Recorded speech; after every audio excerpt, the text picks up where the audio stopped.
Welcome to Solo Progression, the series where I play through Dungeon Defenders 1 Redux with the goal of beating the crystalline dimension on the hardest difficulty, as well as completing all the achievements. Hey everyone, and welcome back to Solo Progression. This is episode 9 of the series. Starting off here, we're doing a little stat check, because I haven't really showed off my stats in a few levels. You'll see that Leon has the lowest of all the stats, but that's because he's being more used as a hybrid, whereas everyone else has pretty good focus in tower damage stats. But let's get on to the rest of the video. So since we just beat Aquanos Insane Hardcore for the first time on the campaign story, we can do it in survival mode. Now doing this in survival is really helpful because we are getting access to the Seahorse pet, which is one of the best familiars you can get in the game that does incredibly high poison DPS damage. And that works really well with Nightmare mode because the pets get a bonus to their damage. We're also doing this on Insane Hardcore Mixed Mode for both better drops and trying to get better seahorses. And setting this up on survival isn't too bad. It's just the 5 lanes plus the Wyvern lane, and we don't have to dedicate resources to dealing with the Kraken like we would have to do on the campaign mode of this map. Now, one of the reasons we want a seahorse is that not only does it synergize really well with the Monk Hero boost, but it's also really useful for the Sky City boss in particular. And it's just useful all around in Nightmare mode, so it's going to be really useful to have and get a strong one. We don't want to just get any seahorse here. We want to get at least mythical and maybe even a transcendent one because those will last us quite a while into Nightmare mode. The waves aren't super long, and I'm not waiting too long between each round, and there's a lot of mythical items we can drop, so throughout the rounds I'm always just looking on the ground, seeing what mythical items I can pick up and maybe use for another character. This helps a lot because we also get a ton of excess mana just from all the mythical drops on the ground that we can just sell back and just get a ton of mana to use to upgrade our equipment that is good. Though that said, it doesn't really compare to Nightmare mode drops in terms of mana, but it's still nice for the time being, getting an extra 100, 200 mil per run of this. I do want to make sure the Seahorse I get is really good, so that it scales really well with Leon, especially with the hero boost, and can basically carry us through Nightmare mode whenever we have to deal with the endless ogres they throw at you on Nightmare mode. The first 4 seahorses I got were pretty mediocre, so I ran the map back, and technically this is my third run, because my second run on this map I died because I didn't account for the fish wyverns, or I just had way too weak of defenses there at the time being. Since it starts on wave 18, you get a bunch of extra mana, and then you need to start on wave 18 to get the seahorses on wave 20.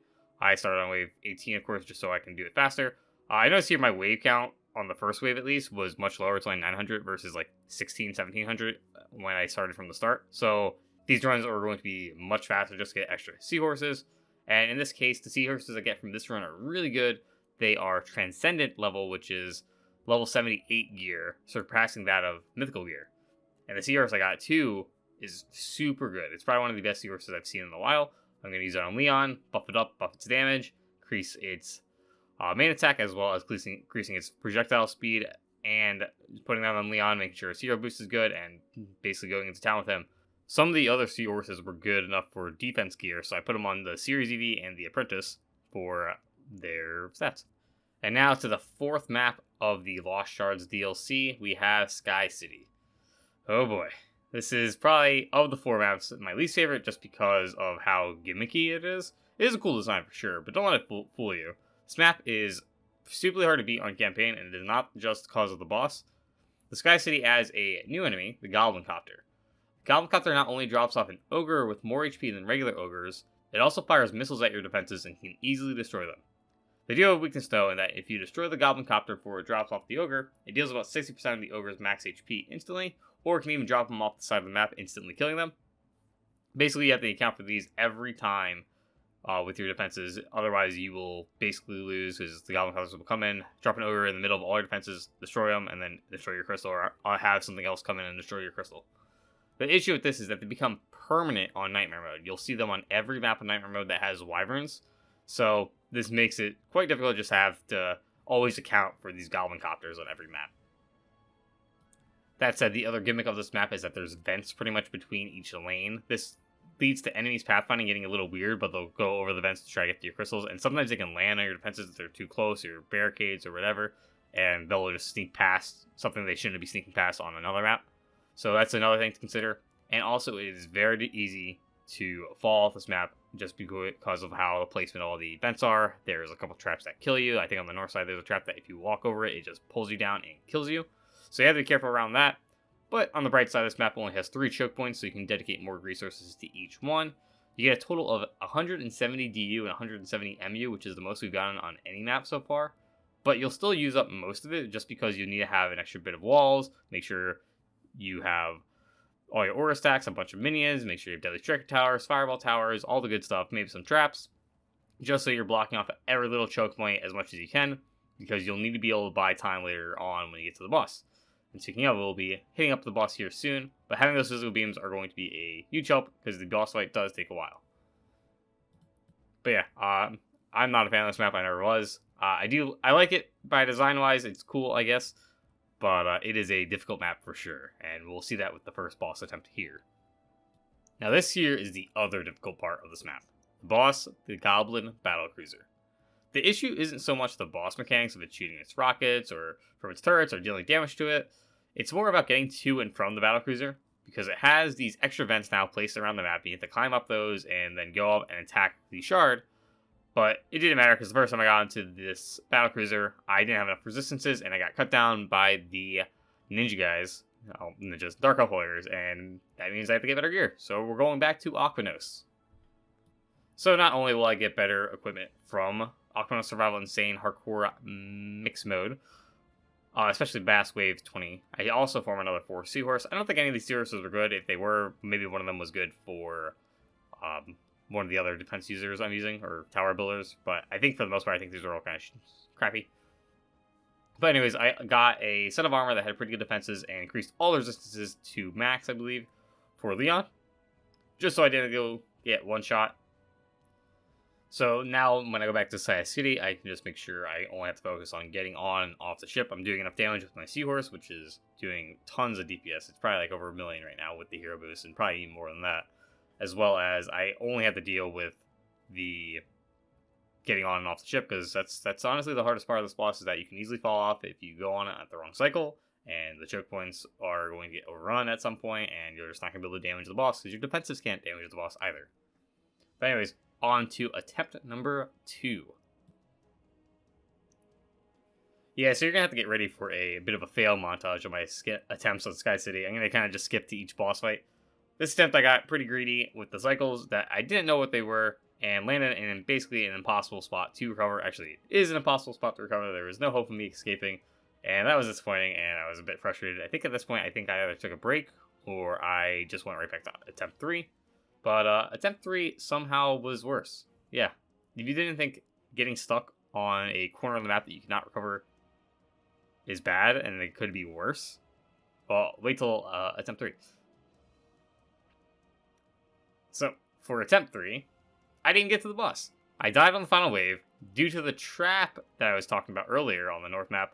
I actually walked over it, and I figured, oh, when the boss responds, I'll respawn. That's how it should work, right?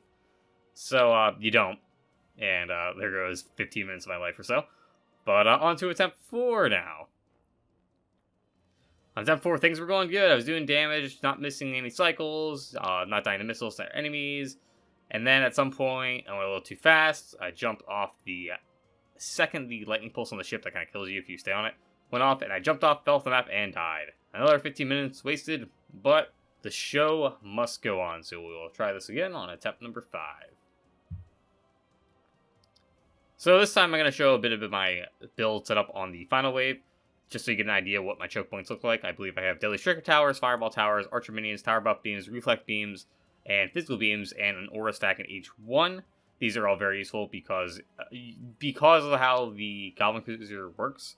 Your defenses are probably going to die. I also have Orc Minions kind of scattered at choke points as well, because they have only 6 MU is what they cost, and they are really good at holding up a little choke point just for a little bit. Especially if an ogre is there, it'll attack the orc instead of going after your other towers or minions. Now this is the part I was talking about where the physical beams in each lane is pretty crucial for this boss fight. This is because the boss fight just takes so long that your defenses will be pretty much shot down at the end of it no matter what you do. But this way, your physical beams will stay up, they have a lot more HP, they'll block off the waves, the enemies will get hurt by your aura stack, so you can kind of have this extra time to deal with this. Anyways, we should be going into the boss fight now. Boss fight this time goes pretty slowly. And that's mostly because I didn't want a silly death, such as falling off the map again. I make sure the final wave as well. I don't go anywhere near that trap. I go near it for like 2 seconds, heal everything around there. I'm like, all right, you guys be good. And then we go back and just sit at the other defenses so I don't die. This boss essentially has multiple phases. I don't think anything changes every time you do the max amount of damage you can do per cycle, but there is multiple cycles, so you have to get on and off the ship multiple times. I believe if you're playing as a barbarian, you can kind of bypass this by just doing an overkill amount of damage. I think your lightning stance, I believe it's called, or thunder stance, thunderbird stance, one of those stances, eagle stance. Anyways, I will be skipping phases. I don't have that, so I have to deal with having multiple phases of going on and off the ship multiple times with my monk. Luckily, I have no issue with that this time. That's because I take it very slow, and when there's a cycle where I'm not sure where I'll be landing, I just skip it and wait till it's on, I believe it is the southwest side, and then the northeast side of the map, and then that's when I'll jump on the boss. Anyways, after a grueling battle, with most of my defenses gone, and barely clutching it up at the last second, we beat the Goblin Battlecruiser and the Sky City. Now this unlocks the Crystalline Dimension, which is the ultimate goal, but since it's only on Insane Hardcore mode, I don't want to just do it before just having as the final episode of the series is doing this on Nightmare Hardcore, or even on Ascension Hardcore with the Redux mod, so we're going to hold off to do this for a little bit. That said, next episode we'll be going on to Nightmare mode, and we'll be starting to see how much more difficult Nightmare mode is compared to Insane Hardcore. So look forward to that, and you guys have a nice day. See ya.